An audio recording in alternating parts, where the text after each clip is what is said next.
rain came down in relentless sheets that night, washing the streets of the small town clean and turning the world into a series of blurred reflections. Tucked away on a forgotten corner, the restaurant called Eterna stood, its sign swinging gently in the wind. The restaurant was famous not for its food, though the dishes were exquisite, but for its exclusivity. It was said that you didn't find Eterna. Eterna found you. Reservations were impossible to make.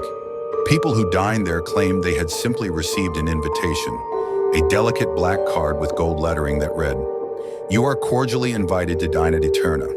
Tomorrow at 8 p.m. Sarah didn't know why she had received the card. She wasn't a food critic, nor a celebrity, nor even wealthy. She was just an ordinary woman with an ordinary life, working as a freelance graphic designer and living paycheck to paycheck. But the card had arrived on her doorstep that morning, and she couldn't resist the pull of curiosity. She arrived at Eterna a few minutes before 8, clutching the card like a ticket to another world. The restaurant was unassuming from the outside, its windows frosted and its door painted a deep red. A single lantern cast a flickering light over the entrance. Sarah hesitated for a moment, the rain soaking her coat before pushing open the door. Inside, the atmosphere was warm and inviting, with soft amber lighting and the faint scent of herbs and spices in the air. The dining room was surprisingly small, with only 6 tables, each set with pristine white linens and gleaming silverware. There were no other diners. A man in a tailored black suit stood behind a wooden podium. His smile was warm, but his eyes were unsettlingly sharp, as though they could see straight through her. "Welcome to Eterna, Ms. Winters," he said, his voice smooth as silk.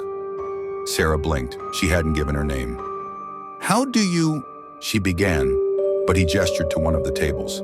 "Please, your table is ready." The chair was more comfortable than any she'd ever sat in, and the table was already set with a glass of red wine that shimmered like liquid rubies. Sarah took a tentative sip and felt warmth spread through her chest. The wine was perfect, but she couldn't place the flavor. It was unlike anything she'd ever tasted. As she waited, she noticed subtle details about the room that felt off. The paintings on the walls depicted lavish feasts, but the figures in them seemed distorted, their faces elongated and their eyes too large. The chandelier above her head cast shadows that didn't match the shapes of the objects below. And then there was the silence. It wasn't just quiet, it was absolute, as if the walls absorbed all sound. A waiter appeared, moving so silently he seemed to glide. He placed a covered dish before her and lifted the lid with a flourish. The aroma was intoxicating, but Sarah didn't recognize the dish. It was a tender piece of meat, garnished with herbs and accompanied by vibrant, jewel-toned vegetables. "What is it?" she asked. The waiter's smile didn't reach his eyes. "Our chef's specialty." Hunger overpowered caution, and she took a bite. The flavors were indescribable, a perfect balance of savory and sweet, with an undercurrent of something earthy. Each bite seemed to awaken memories she couldn't quite place, scenes of places she'd never been, faces she didn't recognize. "Do you like it?" the man at the podium asked, now standing beside her table. Sarah jumped. She hadn't seen or heard him approach. "Yes," she admitted, though her unease was growing. What kind of meat is this?" He tilted his head as though amused by the question. "Something rare." Before she could press further, the room began to shift. The walls seemed to breathe, expanding and contracting ever so slightly. The shadows in the paintings moved, the distorted figures reaching for each other, their grotesque mouths opening in silent screams. Sarah's heart pounded as the room grew colder. "What is this place?" she whispered, her voice trembling. The man's smile widened, revealing teeth that were just a little too sharp. "Eterna is not merely a restaurant, Miss Winters.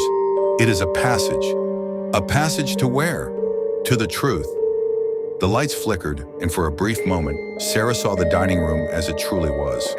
The tables were covered not in white linens, but in shrouds of tattered fabric. The chandeliers were made of bones, and the figures in the paintings had stepped out of their frames, their grotesque forms looming in the corners of the room. The other diners were there now, seated at the tables, their faces pale and gaunt, their eyes hollow. She recognized some of them from missing persons posters she'd seen around town. She pushed back her chair and stood, her legs unsteady. I need to leave. The man stepped closer, his eyes glinting like obsidian. Once you've begun the meal, you must finish. That is the rule.